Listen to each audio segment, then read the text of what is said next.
সুপ্রভাত আমার প্রিয় পরিবার, আরো একটা নতুন ব্লগে তোমাদেরকে অনেক স্বাগত জানিয়ে সকল পরিবারের সদস্যদের এক রাশ ভালোবাসা জানিয়ে আজকের ব্লগটা শুরু করছি। আজ বৃহস্পতিবারের সকাল, ঘড়ির কাঁটা জানান দিচ্ছে এখন 6:45। দুই মেয়ের জন্য বানিয়ে নিচ্ছি আজকে ডিম পরোটা। আমাদের মায়েদের খুব বড় একটা চিন্তা হলো বাচ্চাদের টিফিনে কি দেওয়া যায়, খুব অল্পের মধ্যে এবং খুব ভালো কিছু, স্বাস্থ্যকর কিছু। সেই নিয়ে আমাদের মাঝে মাঝে খুব সমস্যায় পড়তে হয়। এখন আবার বাচ্চাদের একটু আধটু ডিম্যান্ড হয়েছে ভালো ভালো খাবার দিতে হবে, নইলে তাদের টিফিন বক্সটা হয়তো পুরোপুরি শেষ হবে না। সমস্ত কিছু চিন্তা ভাবনা মাথায় রেখে আজকে সেই জন্য ভাবলাম শর্টকাট এবং হেলদি বলতে আজকে এই রেসিপিটা বানানো যেতে পারে। আজ বোনের কলেজে বলেছে কালো ট্রাউজার, তার সঙ্গে এরকম একটা শার্ট পরে যেতে, সেই জন্য ওই ড্রেসটা সিলেক্ট করেছে। ও বেরিয়ে যাবে তার আগে আমি ছেলেকে নিয়ে বেরিয়ে এসেছি।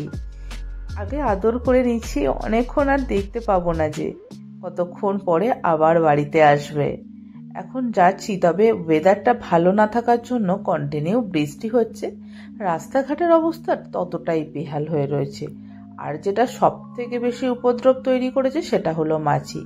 রাস্তায় 1 মিনিটও ঠিক করে দাঁড়াতে দিচ্ছে না। এই যে ছেলে হাঁচতে শুরু করে দিয়েছে। ঠান্ডা গরম ওয়েদার, ওদের আর কি দোষ, সর্দি বা না লেগে যায় কোথায়। মেয়েরও তাই অবস্থা, দুজনেই একদম মাঝে মাঝে হাঁচ করে হাঁচি দিচ্ছে। বাবার সঙ্গে এখন হাত ধরে যাচ্ছে। এতক্ষণ মায়ের কোলে চড়েছিল, কারণ বাবা কোলে নিতে অতটা পারছে না, বাবার কোমরে একটু ব্যথা হয়েছে। ছেলেকে গাড়িতে তুলে দিয়ে এখন আমরা বাড়ির দিকে রওনা দেব। ওই যে জানালার ধারে বসে বসে দেখছে, যতদূর দেখতে পায় আমাদেরকে বাই বাই করতে করতে যায়। বাড়ি ফিরে এসেছি। আজকে মাকে ডাক্তার দেখানোর কথা। মায়ের MRI এর রিপোর্টে কানের একটা ইনফেকশন এসেছিল, সেই জন্য মাকে এখন হসপিটালে নিয়ে যাচ্ছে। সাথে যাচ্ছে বাপি আর দেবনাথ। এই অনেক দিন পর আজকে বাড়িতে আমি একেবারে একা হয়ে যাব। প্রায় 1.5 বছর পর যতদিন এখানে এসেছি, সাথে আমার কেউ না কেউ সবসময় থাকতো, হয় বোন, নয় ছেলে, নয় মেয়ে, নয় দেবনাথ। এই প্রথমবার পুরো বাড়ি ফাঁকা। এই ফাঁকে আমি আমার সব কাজগুলো কমপ্লিট করে নিয়েছি, ঘর গোছানো, মোছা, কাচাকাচি সবকিছু। এখন মা বাপি সব চলে এসেছে, ওদেরকে মুড়ি দেওয়া হয়ে গেছে, আমরা নিয়েছি মুড়ি, শশা, ডাল সেদ্ধ বানিয়েছি। আর আমসত্ত্বগুলোকে এখন পাখার হাওয়ায় মেলে রেখেছি। একটুখানি শুনে ফেলি আমি, বলো তো একটুখানি। হ্যাঁ বলো বলো, কি বলেছো বলো বলো। তোমার সানভিকে খুব ভালো লাগে? হ্যাঁ, সানভি মানে do you eat all bananas? গো, তোমার কত কিছু দিয়েছে বাবা। কার বার্থডে ছিল এত কিছু দেবে একজনের বার্থডেতে? হ্যাঁ দেখো সব কিছু তো বলছে সানভি। সানভির বার্থডে হয়েছিল বাবা।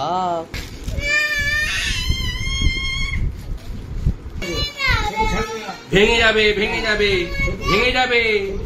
বিস্কিটটা অন্তুর জন্য কোনটা? অন্তুকে কোনটা দেবে বাবু? সবই তো ওর কাজের। অন্তু তাহলে তোমার চকলেট দেবে না, ওকে? আজ নিরামিষ, সেই জন্য মুগের ডাল, তার সঙ্গে সয়াবিন দিয়ে আলু দিয়ে সবজি বানিয়েছি। কালকের একটু ভাত ছিল, সেটা গরম করে নিয়েছি। অল্প একটুখানি আলু সিদ্ধ ছিল তেল লঙ্কা দিয়ে, সেটাও বের করে নিয়েছি। উর্জু আর মাম্মামের জন্য ডিম সেদ্ধ করেছি। আর একটু আমড়া দিয়ে চাটনি বানিয়েছি, মানে টক। এইগুলোই আছে আজকের মেনু। এখন পুজোয় বসছি, কারণ উর্জু এসে গেছে, ওকে তাড়াতাড়ি খেতে দিতে হবে বলে সমস্ত কাজ গুছিয়ে, বাপি মাকেও বললাম তোমরাও খেয়ে নাও। সবাইকে খাইয়ে দিয়ে কাজ গুছিয়ে তারপরে আমি আমার ঠাকুরকে সেবা দিতে বসেছি। আজকে একটু নিজের দোষেই দেরি হয়ে গেল, মনটাও খারাপ লাগছে। সমস্ত কিছু কাজ সেরে ঠাকুর পুজো করতে এলে ভেতরটা যেন একটু খচখচ করে। শ্রাবণ মাস, তাই শিবের মাথায় ভালো করে জল ঢালছি। আর এমনিতেও আমার শিবটাও তো একটু রাগী, সেই জন্য শিবের মাথায় একটু বেশি করেই জল ঢালতে হয়, যাতে শিবটা একটু বেশি ঠান্ডা থাকে মাথাটা। পুজো করতে বসেছি। প্রথমে ধূপ, তারপরে ধুনো, সব কিছু দিয়ে দিলাম। তবে ইদানিংকালে ধুনোটা একটু বর্ষার কারণেই মনে হচ্ছে ভালো জ্বলতে চাইছে না। ওই কাপ ধূপগুলো একটু নিভে নিভে মতো যাচ্ছে। অনেকক্ষণ এটার পেছনে আমার সময় গেল এটাকে জ্বালাতে, তাও পুরোপুরি চালাতে পারলাম না। আমার বোন আবার এইসব কাজে খুব ওস্তাদ। খাবার দাবার খাওয়ার আগেই উর্জোর জন্য আমি লেবুর রসটা করে দিচ্ছি, কারণ ও বেচারা খেয়ে দিয়ে আর বেশিক্ষণ জাগতে পারবে না। জল খেয়ে রসটা খাইয়ে তারপরে ঘুম পাড়িয়ে দেব। কাজের চাপে লেবুর রসটা সবসময় করা সম্ভব হয়ে ওঠে না। আজকে দেবনাথ বাড়িতে রয়েছে, একটুখানি আমি ফ্রি হয়েছি, সেই জন্য ভাবলাম যে লেবুগুলো ফ্রিজে পড়ে থেকে থেকে তো খারাপ হয়ে যাচ্ছে, এগুলোকে এখন না রস করলে আরও পেকে গিয়ে হয়তো পচেই যাবে, সেই জন্য আরও রস বানিয়ে ফেলছি। এখনও অনেকগুলো লেবু ফ্রিজের মধ্যে রয়েছে, প্রায় 2 কিলো লেবু এনেছিলাম এবারে, খাওয়াই হয়নি। আজকে দেখছো বেশ কতগুলো লেবু কেটে ফেলেছি, মোটামুটি মনে হয় 5-6টা লেবু তো কেটেইছি। আর রসও বেশ বেরোচ্ছে, লেবুগুলোয় দেখছি খুব রস। হলুদ হয়ে গেছে না, পেকে গেছে, সেই জন্য। ছেলে খুব ভালোবাসে লেবুর রস খেতে, আর মেয়েও তেমনি। দুজনকে যদি লেবুর রস বানিয়ে দিই তাহলে 1 গ্লাস করে লেবুর রস খেয়ে নেবে, কিন্তু ওই ঝামেলাটা আমাকে পোহাতে হয়, দাঁত দিয়ে চিবিয়ে চিবিয়ে হলে এতটা লেবু খাবে না। সেই জন্য একটু কষ্ট করে হলেও রসটাই বের করছি এদিক ওদিক করে। এই যে এবার খেতে যাব, এই রসটা করে রেখে তারপরে খেতে যাব।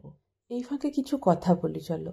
আমার এই ইউটিউবের জার্নিটা প্রায় 4 বছরের, কিন্তু সেরকম সিরিয়াসলি আমি কোনোদিনই নিতে পারিনি, কারণ নানান রকম সাংসারিক কাজের চাপ, তারপরে আমার ছেলে হওয়া, সমস্ত কিছু নিয়ে বড্ড ক্যাজুয়ালি নিয়েছিলাম। ঠিক আছে, এখন একটুখানি সিরিয়াস নিয়েছি, বাট প্রবলেম একটা খুব বড় সাংঘাতিক ধরনের করে ফেলেছি। সেটা হলো আমি বারবার না আমার চ্যানেলের নামটাকে চেঞ্জ করে খুব বড় একটা প্রবলেম তৈরি করে ফেলেছি। আগে নইলে আমার চ্যানেলের বেশ কয়েকদিন আগে দেখছিলাম রিচটা কিন্তু খুব ভালো হচ্ছিল, কিন্তু এই কিছুদিনের মধ্যে, এই 2-1 দিনের মধ্যে আমি নামটা একবার চেঞ্জ করে ফেলি, তার সঙ্গে হ্যান্ডেল নেমটাও। তাতে সমস্যা কি হচ্ছে, রিচটা প্রচণ্ড পরিমাণে ডাউন হয়ে গেছে। আগে যেখানে আমার 2000, 3000, 4000 রিচ ছিল, সেখানে এখন 100, 150, 200। সেই কারণে এখন পুরো ভিউজটা আমার জিরোয় চলে এসেছে।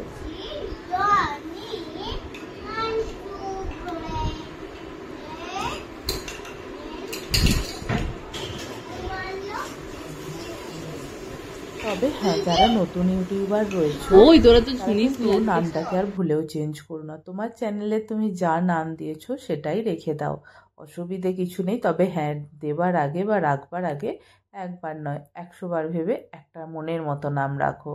তাতে করে কি হবে, বারবার চেঞ্জ করলে তোমার যে রিচ ডাউনটা বা তোমার যে আইডেন্টিটিটা তৈরি হচ্ছিল সেটা কিন্তু একেবারে জিরো মাইনাসে চলে আসবে।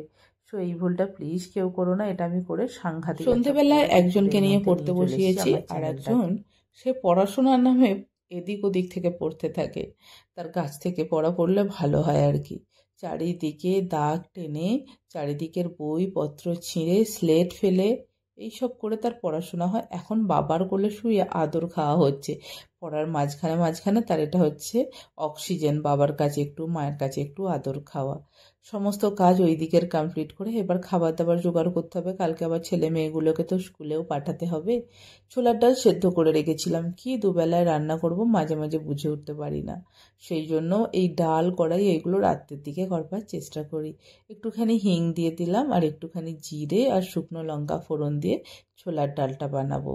আর অল্প একটু আদা জিরে বাটা, টমেটো থাকলে টমেটো দিই মাঝে মাঝে, কিন্তু এখন টমেটোটা এই সপ্তাহে একটু কম হয়ে গেছে। কালকে শুক্রবার, তারপরে শনিবার, জানি না কি রান্না হবে। শুধু 1টি টমেটো পড়ে আছে, বাঁচিয়ে রেখে দিয়েছি সেই জন্যই। এখন ভালো করে মশলাটাকে কষে তারপরে ডালটাকে ঢেলে দিচ্ছি, ব্যাস একেবারে রেডি। এইসব রান্নাগুলো আমাদের জন্য একটু সুবিধে করে। তবে হ্যাঁ, এই চিনির জায়গায় আমি এখন নকুলদানা দিচ্ছি, কারণ ঠাকুরের না অনেক নকুলদানা জমে গেছে, বাতাসা জমে গেছে, সেগুলো তো আমায় খরচ করতে হবে। কিভাবে খরচ করব, তো তখন এই নিরামিষ তরকারির মধ্যে এইগুলোকে দিয়ে দিই। এগুলো আর কিছুই না, দেখে হয়তো অন্য কিছু ভাবতে পারো অনেকে, কিন্তু এগুলো আসলে নকুলদানা। এই ছোলার ডালটা এবারে দেবো, ফোটাবো, আর তারপরে রুটি বানাবো। এদিকে মা বসে রয়েছে, অনেকক্ষণ থেকে বলছে যে তোকে কি হেল্প করব বল, তোকে কি হেল্প করব বল। তো আমি বলেছি তুমি এখন বসো, ওখানে তো একা একা সমস্ত কিছু করো, এখানে এসেছো কদিনের জন্য ঘুরতে, এখানে আর কিচ্ছুতে হাত লাগাবে না, আমি তো আছি। দেখো, কথা বলতে বলতে ভুলেই গেছি যে আমি আদা তুলে ওই চামচটা ওর মধ্যে ডুবিয়ে রেখেছিলাম, ওই সময় ঢেলে দিতে যাচ্ছিলাম কড়াতে। ডাল বা ঘুগনি বানালে আমি কিন্তু ওই ওপরের পাতলা জলের মতো অংশটা তুলে নিই, কারণ আমার ছেলের ওতে রুটি ভেজাতে খুব সুবিধে হয়। এমনিতে তো রোজ রোজ রুটিটা কি দিয়ে খাওয়াবো, খুব সমস্যায় পড়তে হয়। তো যখন দেখি আমাদের তরকারিটা একটু ঝোল ঝোল হচ্ছে তখন ওর জন্য তুলে রেখে দিই আমি। আজকেও তাই করলাম। ও কিন্তু শক্ত রুটি খেতে চায়, কিন্তু আমার একটু বেশি পরিশ্রমের জন্য আমিই খাওয়াতে চাই না। এমনিতে তো স্কুলে শক্ত রুটিই খায়, মানে গোল গোল এমনিই চাপাটি খায় সবজি দিয়ে। এখন আমি আটা মানে মাখাই ছিল, বের করলাম ফ্রিজ থেকে, গোল্লা পাকিয়ে নিলাম। আমাকে দেখে মা টলতে টলতে রান্নাঘরে উপস্থিত। আমায় কিছুতেই ছাড়বে না, না দে আমি বেলে দিচ্ছি তুই সেঁকে নে। কিন্তু আমার সমস্যা হলো বেলনটা ঢকঢক করে নড়ে। সেই জন্য মাকে বললাম, কিন্তু মা তো কিছুতেই শুনবে না। না মেয়ে যদি করে মা কেন পারবে না, সেই জন্য চলেই এলো। আমি অত করে বোঝালাম যে তুমি ওখানে একা সব কিছু করো, কেন করবে, এখানে আমি তো আছি। বলো না, আর সারাদিন বসে থাকতে কি ভালো লাগে, একটুখানি করি তোর সাহায্যও হবে, আমারও ভালো লাগবে। আচ্ছা ঠিক আছে। প্রথমে আমি উর্জোর রুটিগুলো করে নিলাম, কারণ ওটা ডালে ভেজাবো সেই জন্য। তারপরে এক এক করে সব আমাদের রুটিগুলো হবে। তবে আজকে দুপুরবেলাও তো নিরামিষ খেয়েছি, রাত্রেবেলাও আবার বাপি মাকে নিরামিষ খাওয়াতে হবে। সেই জন্যে ভাবলাম একটুখানি সুজি রান্না করি। কিশমিশ তো রয়েইছে, তেজপাতা দিয়ে ঘি দিয়ে ভালো করে একটুখানি ভেজে সুজিটা বানাচ্ছি।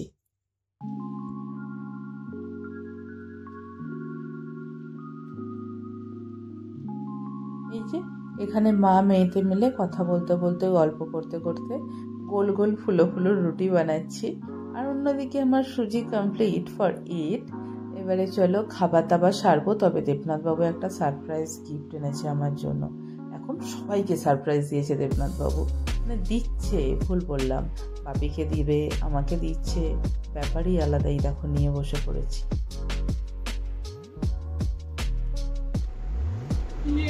দারুণ হয়েছে আমার গিফট করে। Happy happy.